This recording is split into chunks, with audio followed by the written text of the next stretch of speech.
নির্বাচনের সময় যত ঘনিয়ে আসছে ততই যেন উত্তপ্ত হয়ে উঠছে রাজনীতির মাঠ। শঙ্কা বাড়ছে ফেব্রুয়ারিতে নির্বাচন হবে তো, কারণ নানা শর্তে বেঁকে বসেছে এনসিপি জামায়াত।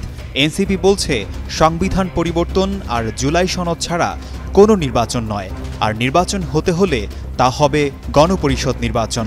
আর জামায়াত বলছে পিআরের দাবিতে অনড় তারা। এরই মধ্যে রাজপথে নামার হুঁশিয়ারি দিয়ে ৫ দফা কর্মসূচিও ঘোষণা করেছে তারা। একদিকে বিএনপির আলটিমেটাম ফেব্রুয়ারিতে নির্বাচন, অন্যদিকে মাঠে নেমে পড়েছে জামায়াত। ফলে আবারও রাজপথে নির্বাচনের উত্তেজনা ছড়িয়ে পড়েছে।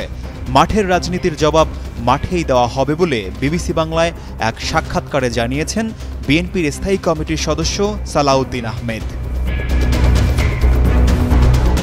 একসময় এক মঞ্চে ফ্যাসিবাদ বিরোধী আন্দোলন করে গেলেও নির্বাচন নিয়ে এখন মুখোমুখি অবস্থানে জামায়াত বিএনপি। রাজনৈতিক বিশ্লেষকদের শঙ্কা, নিজ নিজ দাবি আদায়ে আরও কঠোর অবস্থানে যেতে পারে জামায়াত কিংবা বিএনপি। এতে করে দেশে নতুন অস্থিরতার শঙ্কা তৈরি হতে পারে।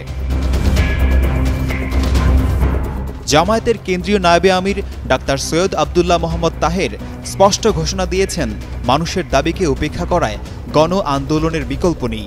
তার অভিযোগ, একতরফাভাবে নির্বাচন কমিশনের রোডম্যাপ ঘোষণা অন্যায় হয়েছে। এছাড়া কালো টাকার ব্যবহার, পেশিশক্তি ও নির্বাচনী অনিয়ম বন্ধে পিআর পদ্ধতিতে নির্বাচন করতে হবে। জামায়াতের এমন কর্মসূচি বা মনোভাব নিয়ে বিএনপির অবস্থান পরিষ্কার করেছেন সালাউদ্দিন আহমেদ। তিনি বলেছেন, এই আন্দোলন কাদের বিরুদ্ধে সেটা দেখতে হবে।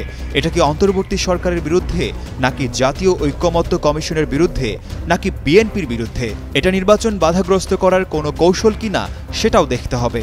যারা কর্মসূচি ঘোষণা করেছে তাদের কর্মসূচি ঘোষণা করার অধিকার আছে। তারা যদি রাজনৈতিক কৌশল নিয়ে কর্মসূচি দেয়, তাদের মাঠের রাজনৈতিক বক্তব্যের জবাব বিএনপি মাঠের বক্তৃতার মাধ্যমেই দেবে। আশিকুর রহমান, যুগান্তর নিউজ।